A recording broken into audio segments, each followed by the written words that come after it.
selamat siang. Hari ini kita akan membahas lanjutan dari program dinamis. Bagian pertama kita akan membahas tentang capital budgeting. Kita akan mulai dengan mereview dulu.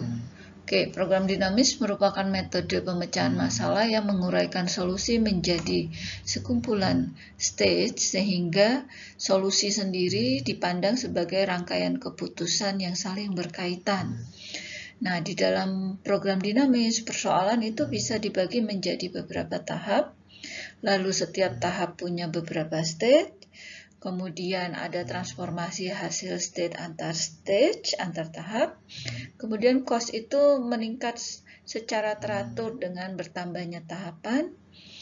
Kemudian adanya hubungan rekursif antara keputusan terbaik tahap ke K dengan K plus 1. Lalu berlaku juga prinsip optimalitas, yaitu jika solusi total optimal, maka bagian solusi sampai tahap ke K juga optimal. Nah, dari sisi metodenya ada 4 langkah, yaitu kita definisikan struktur solusi, lalu kita definisikan fungsi rekursif untuk menghitung nilai solusi. Langkah berikutnya kita hitung pastinya, lalu kita konstruksi solusi optimal di akhir metode. Kita bisa lihat di sini, greedy dan program dinamis sama-sama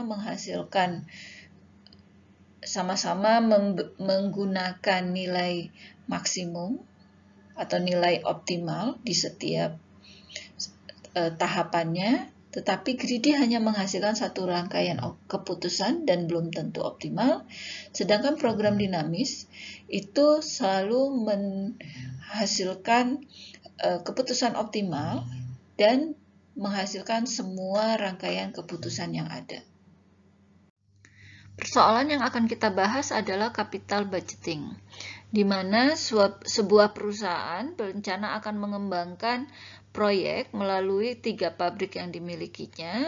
Jadi setiap pabrik diminta mengirimkan proposal, boleh lebih dari 1, di mana setiap proposal itu memuat total biaya yang dibutuhkan dan total keuntungan yang akan diperoleh dari proposal tersebut. Perusahaan menganggarkan maksimum 5 miliar untuk alokasi dana bagi ketiga pabrik yang ada. Misalkan ketiga pabrik sudah mengirimkan proposalnya, seperti pada tabel yang ada di depan. Kita bisa lihat pabrik 1 terdapat 2 proposal, pabrik 2 ada 3 proposal, pabrik 3 ada 1 proposal, tetapi ditambahkan 1 proyek dummy, proyek 1, di mana ini adalah proyek yang bernilai 0, sengaja dicantumkan, yang artinya tidak ada alokasi dana yang diberikan untuk pabrik tersebut. Kita akan mulai penggunaan program dinamis untuk menyelesaikan persoalan ini. Nah, cara menyelesaikan dengan program dinamis tadi, yang pertama kita harus definisikan dulu stage. Yang dimaksud stage di sini adalah proses mengalokasikan dana untuk setiap pabrik. Satu pabrik itu 1 stage, karena ada 3 pabrik maka akan ada 3 stage. Kemudian yang dimaksud dengan stage atau XK itu menyatakan jumlah modal yang dialokasikan pada setiap tahap. Lalu alternatif atau P itu menyatakan proposal proyek yang diusulkan setiap pabrik. Jadi dengan tambahan proyek dummy, pabrik 1 memiliki 3 proyek, pabrik 2 4 proyek, dan pabrik 3 2 proyek. X adalah variabel state yang terdapat pada tahap 1, 2, dan 3. X1 menyatakan jumlah modal yang dialokasikan pada tahap 1, X2 adalah jumlah modal pada tahap 1 dan 2, X3 adalah jumlah modal pada semua tahapan. Bisa dilihat di sini, jadi ini kumulatif dari tahap sebelumnya ya. Kemungkinan nilai untuk X1 dan X2 adalah nilai 0 sampai dengan 5. Kemudian untuk nilai X3, karena ini adalah tahap terakhir, hanyalah 5 saja. Kita akan menggunakan program dinamis maju. Misalkan kita definisikan RKPK yang ada di sini, ini adalah keuntungan alternatif dari proposal K atau proyek K pada tahap ke-K. Kemudian FK-XK yang kedua, ini adalah keuntungan optimal dari tahap 1, 2, sampai K yang diberikan pada status XK. Ini adalah definisi relasi recurrence untuk menyatakan keuntungan optimal. Jadi, keuntungan optimal dari X1, F1X1 itu adalah maksimum revenue 1 dari P1.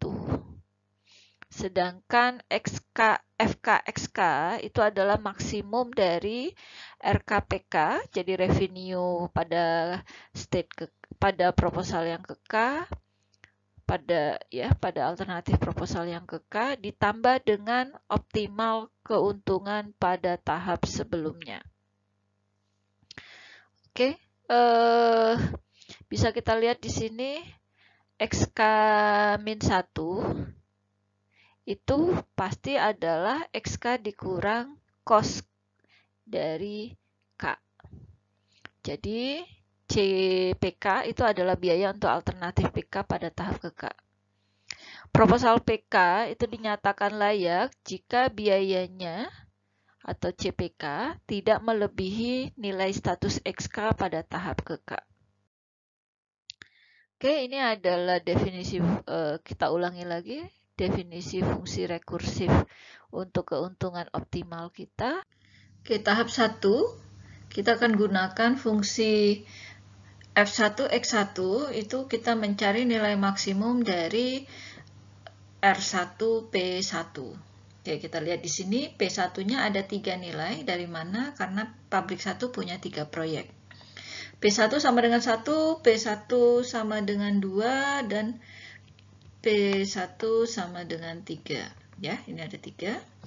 Kemudian nilai X1-nya itu nilainya 0 sampai 5. Kita akan isi untuk P1 sama dengan 1, nilai revenue-nya semuanya adalah 0. Kemudian untuk P1 sama dengan 2, kita lihat itu dari proyek kedua untuk pabrik 1, nilai revenue-nya adalah 5. Kita bisa lihat di sini nilai revenue-nya adalah 5.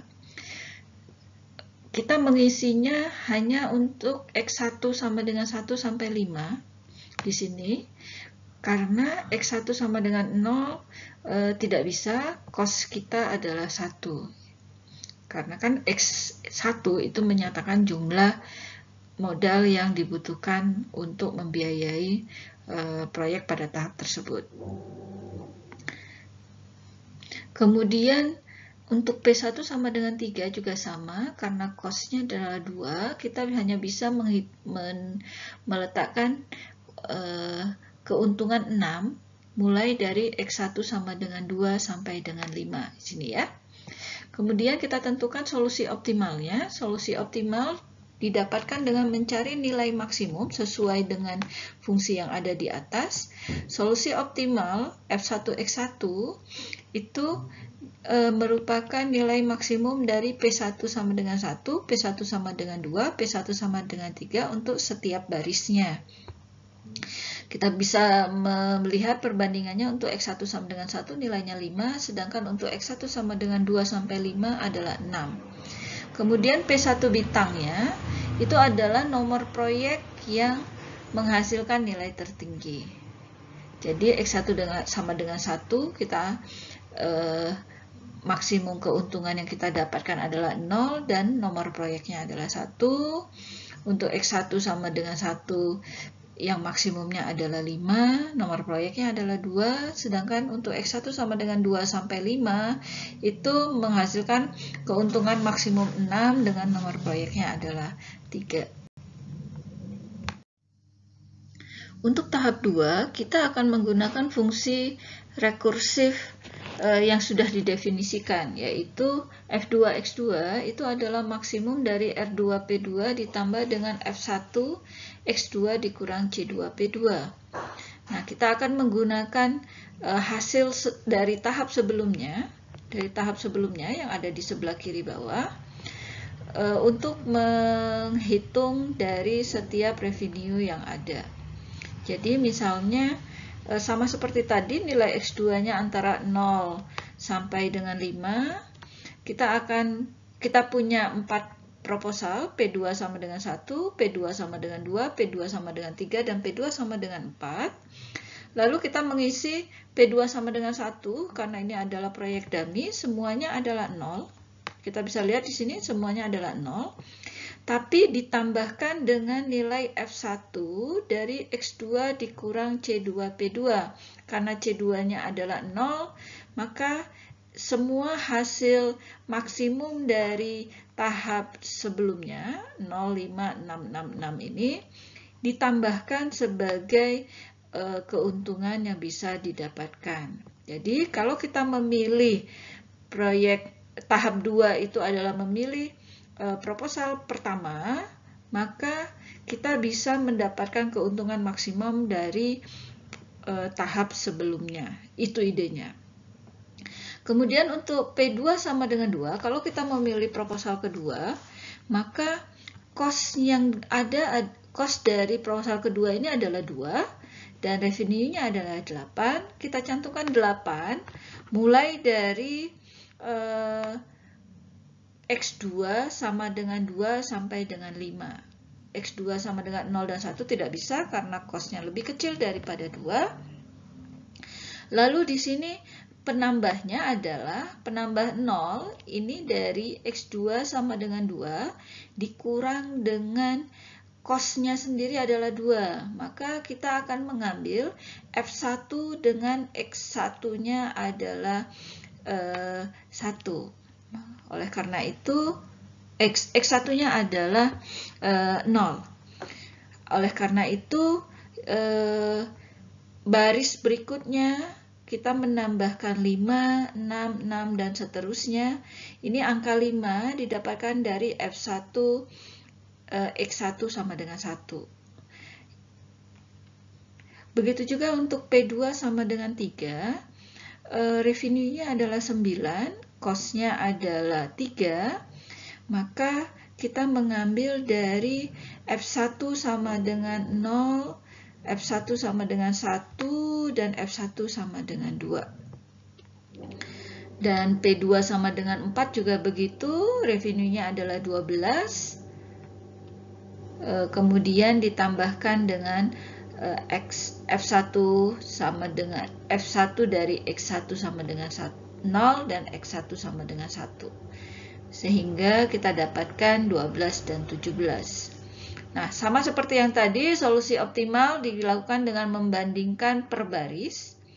Lalu kita mencantumkan nomor proposal yang dipilih. Kita bisa lihat di sini untuk baris pertama, untuk X2 sama dengan 0, keuntungan maksimumnya adalah 0 dengan memilih proposal 1. X2 sama dengan 1, keuntungan maksimumnya adalah 5 dengan memilih proposal 1.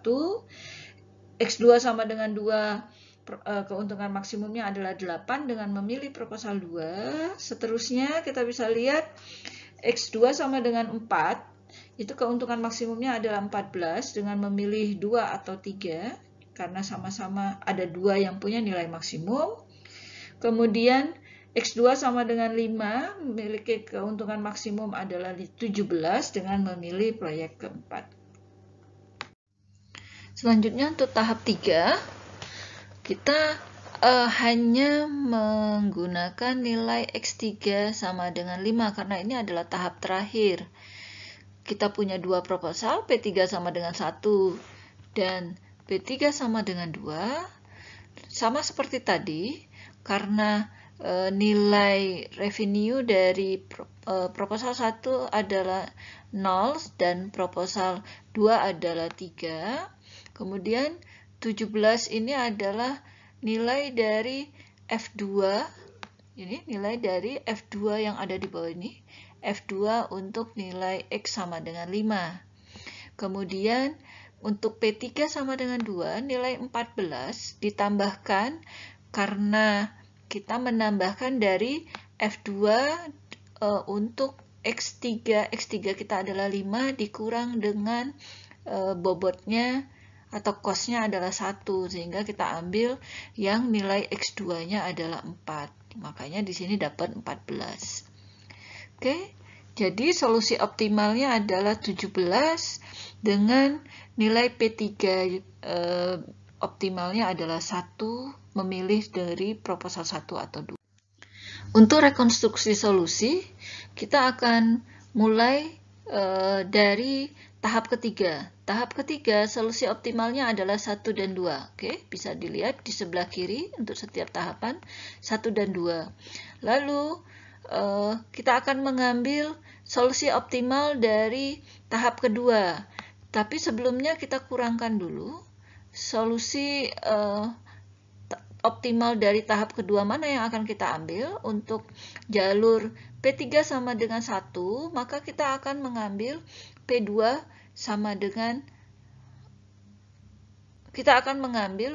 P2 yang nilai X2-nya adalah 5. Kemudian, tapi untuk yang P3 sama dengan 2, yang kita ambil adalah nilai X2 sama dengan 4, karena cost-nya tadi kan sudah diambil 1. Nah, kalau kita lihat untuk X2 sama dengan 5, P2 maksimalnya adalah 4, proposal keempat. Sedangkan untuk X2 sama dengan 4, itu di sini bisa dilihat dia boleh mengambil 2 atau 3, maka kedua cabangnya diambil. Nah, begitu juga kita akan mengambil solusi optimal dari tahap 1 tapi sebelumnya kita kurangkan dulu nilai 5 kita kurangkan dengan proposal dari tahap 2 yang cost-nya adalah 4 dari P4. Maka X1 yang bisa kita ambil itu adalah X1 sama dengan 1, di mana P1 bintangnya itu adalah proposal kedua. Ini berlaku untuk yang lainnya, sehingga di sini ada yang salah ya. Ketika P2 sama dengan 3, maka 4 dikurang 3 itu kan 1, maka kita mengambil nilai dari P1 sama dengan 1, yaitu proposal kedua. Jadi di sini 2. Oleh karena itu di sini terbentuk 2, 3, 2. Oke, sampai di sini pembahasan kita terkait capital budgeting. Selamat belajar. Kita akan lanjutkan TSP pada video berikutnya.